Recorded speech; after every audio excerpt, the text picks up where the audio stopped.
ஒரு 1000 ரூபாய்க்கு ஒரு பொருள் வாங்குறாங்க, அதுக்கு அந்த கடையோட சிம்பிள் கூட பை கிஃப்டாக கொடுக்க எனக்கு வேண்டாம், அது பேப்பரில் போட்டுக்கூடாது போதும். அந்த ஒரு மனோநிலைக்கு யோகாபியாசம். இது காமன் டு ஆல் அல்ல. சஹஸ்ரேஷு ஏகம் அப்படின்னு பகவத்கீதை சொல்கிறாங்க. 1000ல் ஒருத்தனுக்கு தான் யோகம் அபியசிக்க வாய்ப்பு கிடைக்கும். அப்படி 1000ல் ஒருவனாக நம்ம யூனிக்காக வாழணும்னா இந்த அடிப்படையான பிரின்சிபல். இது நியமம்.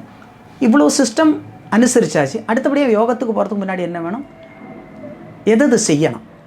அப்போ சௌஜம் இருக்கணும். உடலும் உள்ளவும் சுத்தமாக இருக்க வேண்டும். கரெக்டு. சௌஜம். சந்தோஷம்னா ஹாப்பினஸ்ன்னு சொல்லணும். கண்டென்ட்மெண்ட் தான். எனக்கு போதும், இது எனக்கு ஹாப்பி, எனக்கு இதோடு கூடி வாழ முடியும், திருப்தி இருக்கணும்.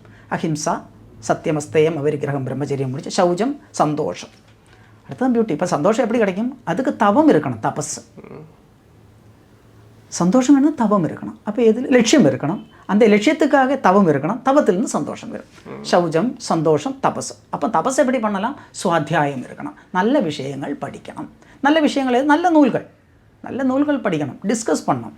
அந்த விஷயத்தில் அனுபவம் இருக்கக்கூடிய குருமார்கள்ட்ட பெரியவர்கள்ட்ட சர்ச்சை பண்ணும்போது அந்த படித்த புஸ்தகத்திலிருந்து நமக்கு ஒரு அறிவு கிடைக்கும்.